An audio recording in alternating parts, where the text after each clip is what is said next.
What's up everybody, Matt Moran here for another weekly update. So there's lots of news to go over here, and the first is a pretty shocking headline here, and that is a $1 million GT-R is going to be offered basically. So last week, Nissan, if you watched last week's video, they revealed the Italdesign GT-R50 version of the current GT-R. It's just kind of a nicer, body for the standard vehicle. Anyway, they said there wouldn't be a production version of this, and it wasn't even a preview of a next-gen version. It was just to celebrate the 50th anniversary of the GT-R, and that's it.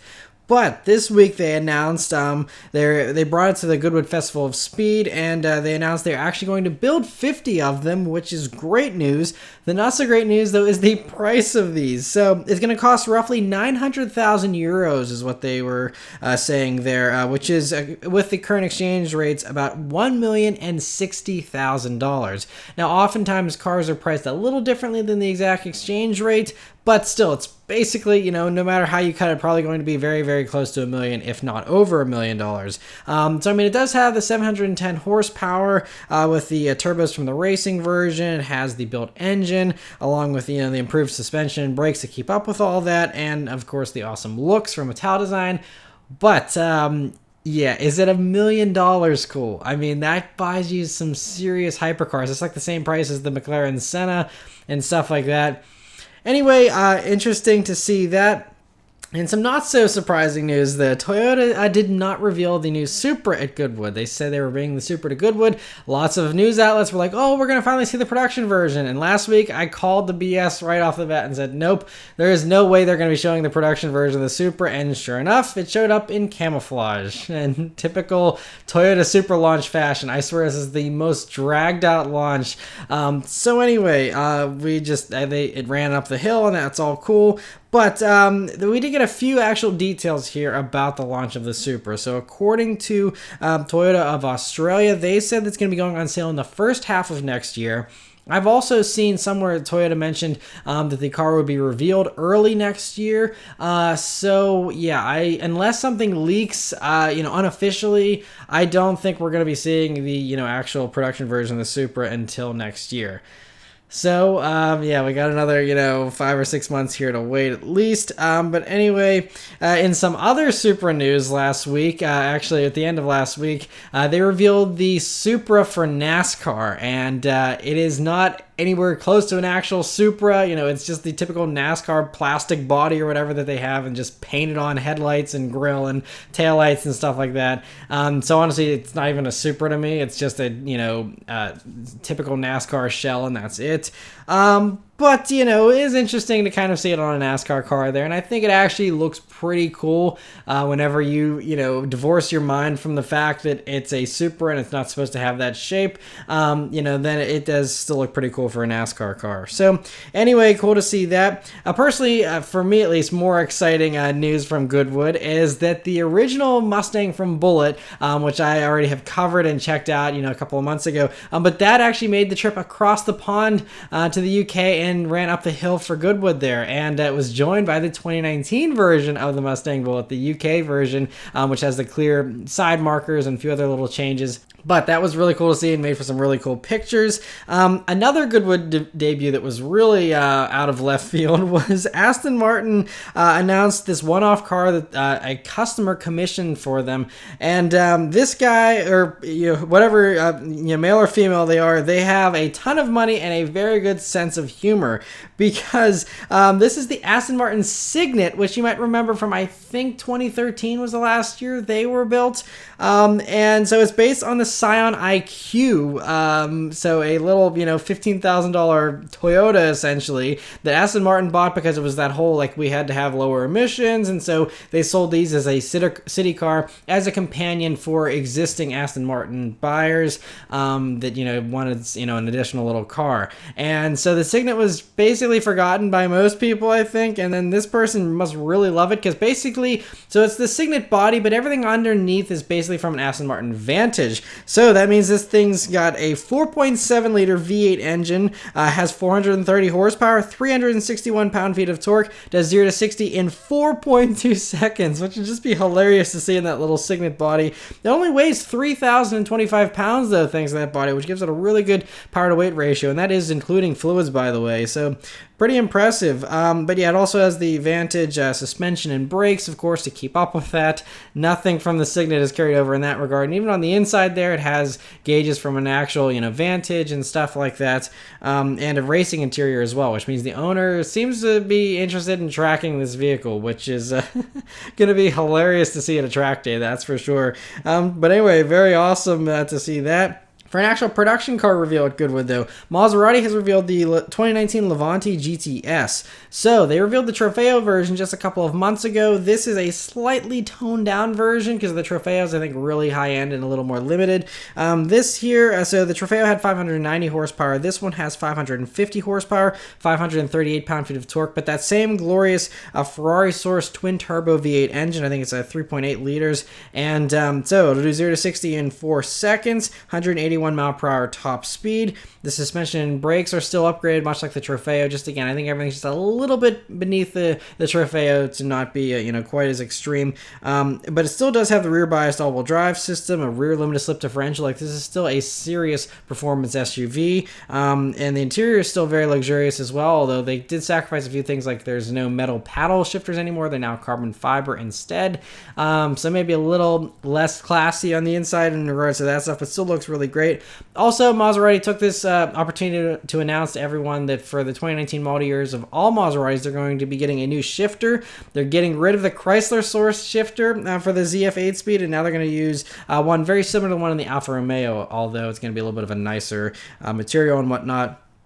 But anyway, interesting to see that Levante GTS. An all-new Ariel Atom also debuted at the Goodwood Festival of Speed here. And so, it's completely new. It looks very similar to the old one, but they said only 3 things carry over from the old car. The clutch and brake pedals, and then the fuel cap. That's it. Everything else is all new. And so it has the new Civic Type R engine that's been tuned to 320 horsepower, 310 pound-feet of torque. 0 to 60 for this Ariel Atom, though, 2.8 seconds. 0 to 100 miles per hour, 6.8 seconds. I mean, seriously quick numbers here. All the other mechanicals are all new, of course, as well, and they said because of all those changes, the torsional stiffness has been improved by 15% here. And they're going to be building 100 of these in the UK. The rest of the world, I think here in America, they're built under license, I think in Virginia or something. And so they're going to be building additional on top of that 100, so a little more than that, will be produced worldwide here. But anyway, very exciting to see that.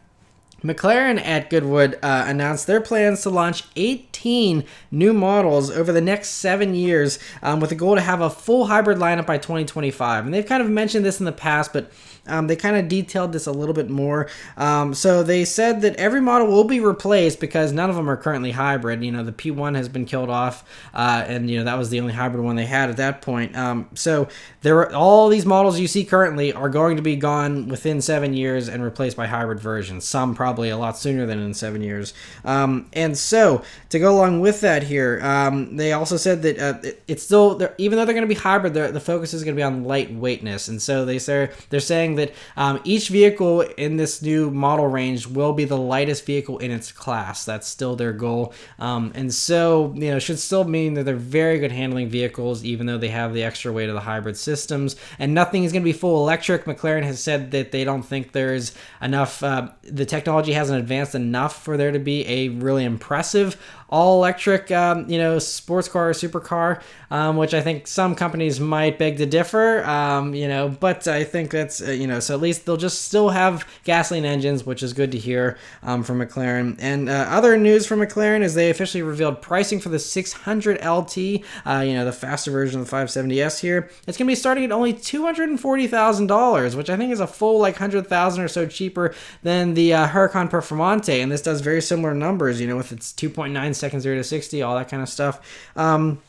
But it does get expensive very, very quickly. So in that package, the standard package, you still also get what McLaren calls the Pure McLaren Road Owner Track Day, which is driver education, so you don't crash your very fast car. But they also have these additional packages you can add on to the 600 LT to make it a lot more expensive. So there is an MSO Club Sport package, which does a lot of like the carbon fiber fender vents you saw in some of the pictures last week whenever it was revealed, and a lot of other carbon fiber enhancements, the Senna seats, from the McLaren Senna. Anyway, all that stuff is going to be, for that package, is $29,370. So boom, right at that point, you're already at a $270,000 McLaren. If you want to go even more expensive, there's a Club Sport Pro pack, which adds onto that previous package and gives you a full harness bar and 6-point harnesses for actual track duty. That package is $34,600. So, you can easily, just that one package you're looking at, and that's not including any kind of special paint colors or any other stuff you want to add on, you're already looking at a $275,000 vehicle. So I think a lot of these will probably crest over 300 once it's all said and done. But anyway, very cool to see that. But a sports car that may or may not get a new model here is the Mercedes SLC, the small little, retractable hardtop. So it gets a small power bump for 2019. I talked about that a couple of weeks ago. But there's some rumors that have been going back and forth, and Autocar has a new report this past week about the future of this small little sports car. So the rumors, the first thing that they mentioned in this Autocar report is that the German dealerships have heard there won't be a replacement, the car is going to get killed off, and that's that. But there's a whole lot more than that in the rumor mill that's suggesting there will be something new. And we know the leader of Mercedes-AMG officially told Digital Trends a couple of months ago that he doesn't know it's under discussion, under construction, so to speak, is what he said. So they were working on it. Autocar, they continued on, though, and said that the Mercedes board is considering bringing back the SLC, possibly with a different name, but that it would kind of be a Porsche 718 Boxster Cayman rival, because that's kind of their target in that price range, but it doesn't really compete currently with those vehicles very well, at least, especially now that it's 7 years old for the SLC. But they said they'd have dedicated hardtop and convertible versions, and that's kind of what they're saying as far as gunning for the 718. Again, kind of would be possibly a baby AMG GT, and supposedly could use motors from the A-Class, so there'd be turbo 4-cylinders in there, and it would possibly share some underpinnings with the A-Class, which would make it front engine, hopefully not front-wheel drive, though, because that would obviously not be a rival to the Porsches, but maybe something all-wheel drive, possibly. But anyway, they're also saying that this could actually end up being mid-engine to really compete with the Porsches, but that would be a lot more expensive because then you're on a completely unique platform that you can't use for anything else, and that is always very hard, much harder to get approved than, if you can do some type of sharing, then that usually makes it a lot easier to get that kind of things built. But anyway, the whole thing why they're considering even doing something mid-engine is because the goal with this vehicle, if it were to be made, is to compete in the GT4 racing class with it, and they said there's a lot of good publicity in that class and that it would really benefit them to be in that. And so, that's kind of why they're thinking about doing something like this. It's just a matter of if it's going to be worthwhile for them money-wise to go forward with something like that. So we'll have to see, but anyway, an interesting little report there nonetheless. BMW this past week has revealed pricing for the 8 Series, and so including destinations can be starting at $112,895, and that's here in the States, of course, and that's only going to be available at least starting off in the M850i xDrive trim. But we know there's going to be several more versions of this vehicle to come, some cheaper, some more expensive. So, I think eventually we'll be able to get an 8 Series, definitely under $100,000, in some of the slower versions down the road. But anyway, as far as this version is concerned, production has already started this week, actually, as well. And so anyway, cool to see that. Mini has also announced a new little orange special edition version of the Cooper called the 2019 Mini John Cooper Works Hardtop International Professional Orange Edition. So that is a mouthful. Anyway, it's just a trim package basically, and lots of nice little upgrades and stuff, things out of the options catalog that they've added into here. But it does also, one cool thing, include the John Cooper Works Pro exhaust system, which actually has flaps that will open and close with a remote control, which is cool. And anyway, these are going to be starting at $40,750 still, which, I mean, is still a lot of money for, it's only 228 horsepower in these John Cooper Works. And so, yeah, it's cool. It's orange and has a few unique things, but these minis are so expensive, and I don't know if you get enough for the money, but that's just my personal opinion. Anyway, if you're interested in one of those, I think they'll be available relatively soon. Other mini news, thanks to Brian Williams, we have some spy shots here of the new 2020 electric Mini that was spied actually getting recharged, and looks very similar to the concept that we saw last year in Frankfurt. Has the mostly blocked off grille, the funky wheels there. Otherwise, it's pretty much like other Minis that we've seen, obviously, much like all the current Minis. Has an interesting fabric interior there as well that kind of looks similar to something like you see on the i3. We'll have to see how that pans out. But anyway, Mini has committed to saying that these are going to be available next year, this all electric Mini, and hopefully the specs will be very impressive on it, but we'll have to see. Some other stuff that was spied this past week. Porsche was spy testing the new Cayenne Coupe, which we were just hearing about a couple of weeks ago, that they actually had greenlit this for production and we're actually going to do this. And now we already see it, and it looks very far along already. So, I mean, there was reports saying we won't see this till like the end of 2019. Though, with how far along that looks, I wouldn't be surprised if we saw it before the end of this year, or definitely sometime earlier in 2019, I think, if nothing else. But basically looks like a coupe version of the Cayenne, exactly what you would expect. Probably should expect more of like a Panamera type of taillight arrangement and, kind of trunk area, I guess, if you can call it that here. But it's just, these things sell. I don't understand why, but they do. And so, hey, Porsche's not going to turn down free money, I guess. So, anyway, interesting to see that. The 2019 Camaro ZL1 was spied for the first time running around. And, we've already seen, of course, the refreshed 2019 regular Camaro, but we did know Chevy announced that the ZL1 wouldn't be getting the new front end because the current front end on the ZL1 is already optimized for the aerodynamics and cooling for the ZL1 version, so they weren't going to change it, but it does get the new back end, which you can clearly see there with those new taillights and new rear bumper. And so, looks really good, though. I actually really love those new taillights. I think they make it look so much more exciting than the current taillights on the ZL1, which are a little bland in my opinion. But yeah, otherwise looks good, and I'm really glad, honestly, because I love the front end on the ZL1, and now with that improved back end, that would be the one to pick for me, I think, as far as styling goes.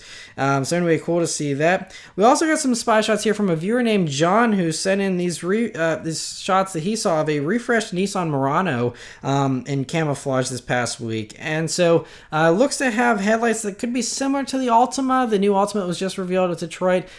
Could be something like that. Other things, though, you can see it's got some mild changes there to the taillights that are kind of covered up. Otherwise, it looks like a fairly mild refresh. Obviously, just to kind of sharpen it up a little bit, I'm sure. But anyway, huge thanks to John for sending those in. Now for some trademark stuff. So Jaguar has filed for 2 trademarks this past week that are very interesting, according to AutoGuide, especially one of them here. So anyway, the first one is that they applied for the C-Pace name, which could go one of two ways. It either will be a baby.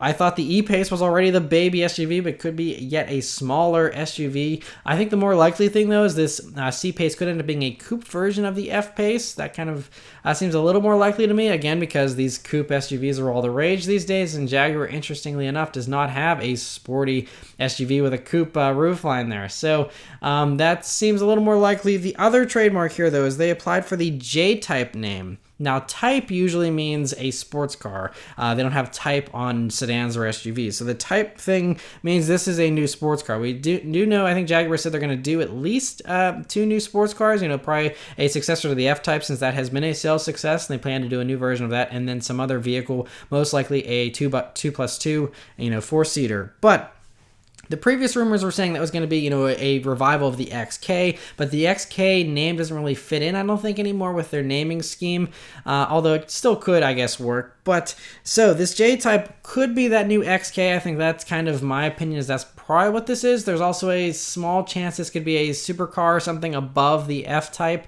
and there's also a possibility this could be the new name for the F-Type. But I think the F-Type has already become so iconic in such a short amount of time that getting rid of the F-Type name would be a little unfortunate. I would really hope that the new F-Type, the next gen version, will still be called the F-Type, and this J-Type will be something different. Like I said, I think it's most likely just a four-seater, but we'll have to wait and see. But anyway, interesting to see that.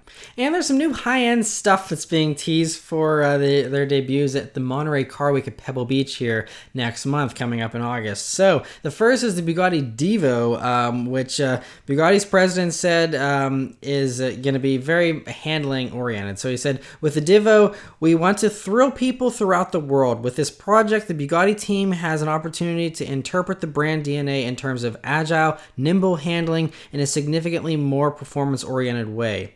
Happiness is not around the corner, it is the corner. The Divo is made for corners. So, most likely this is another version of the Chiron. That just makes the most sense. And but I see they already had the Chiron. There's like the sport version that was just revealed, not too long ago, and that was supposed to be a handling Bugatti. I don't know how many Bugatti owners desperately want a corner carve, but maybe there's some out there. So anyway, I don't know what exactly all the other details of this are going to be, but most likely we'll have the same engine and stuff as the Chiron. But anyway, they're going to be making 40 of these supposedly, and reportedly the price for these is going to be $5.8 million. So, yeah, that's mind-blowing. It's just so expensive. I mean, that's like 2 Pagani Huayras, I think. I mean, it's just like a whole nother level of crazy expensive. So maybe it will be a unique car if it's that expensive. Who knows? We'll have to see. Anyway, for some equally crazy stuff, Mercedes-AMG has teased the electric silver Arrow they're going to be showing at Pebble Beach. And it's a concept car, it seems, that pays homage to the streamlined world speed record cars of the 1930s. But this one will be an EV, and obviously it's probably going to be kind of a showcase of the new EQ line. I don't think this will be making it to production. Last year they did that really swanky Maybach coupe that never went anywhere, and the convertible version, which never went anywhere, at least not yet. So I don't think you should get your hopes up for something like this to ever see the streets. But would be, obviously it's going to be a very beautiful concept whenever it's finally revealed. But anyway, interesting to see that teaser. A few patent images have shown up this week that were originally posted on Jalopnik of what looks like a coupe version of the Cadillac Escala concept. This is most likely another thing for Pebble Beach, although it hasn't been confirmed. Cadillac hasn't said anything. This is just popped up in the U.S. Patent Office with these drawings here, but looks exactly like the Escala in a coupe version, to me at least. But maybe this could end up being built. Maybe they're finally going to do some type of luxury coupe, kind of compete with the S-Class coupes and stuff like that. It would be nice, but how sedans are struggling, I really think it'll be hard to make a business case for a new coupe currently from Cadillac. But who knows? Autoblog did point out the proportions look very similar to the Camaro, just maybe a little more stretched out. So there is a tiny sliver of hope that maybe they'll just take that Alpha platform, which Cadillac already uses anyway with the ATS and CTS, and kind of repackage the Camaro maybe with this beautiful Cadillac styling, and of course refine everything to make it completely Cadillac. But could use those underpinnings possibly in that configuration. Maybe even with a V8 would be sweet. But that is very wishful thinking. I certainly wouldn't bank on that. But anyway, interesting to at least see those images there. Speaking of other car shows, though, there's been reports of the Detroit Auto Show moving from January to another time. Now, we know it's already been confirmed for 2019 to be in January, but for 2020, the current report here is saying that it is going to be moving to June in 2020, according to the Detroit News and Free Press that are reporting this.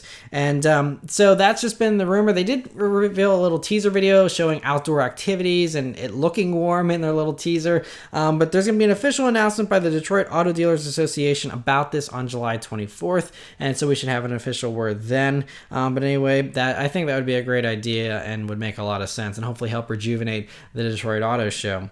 Subaru has announced that the EyeSight Safety Suite is going to be standard on all Legacy and Outback models for the 2019 model year.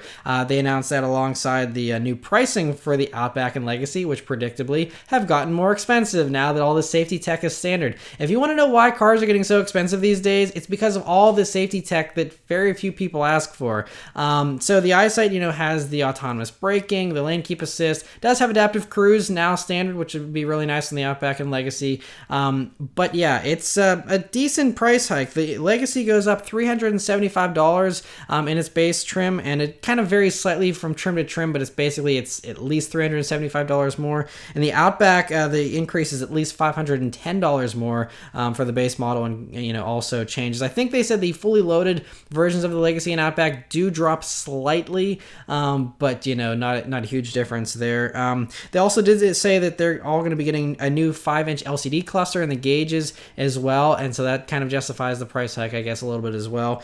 But anyway, these are going to be on sale this summer, probably be showing up very, very soon on dealer lots, and so anyway, interesting to hear that.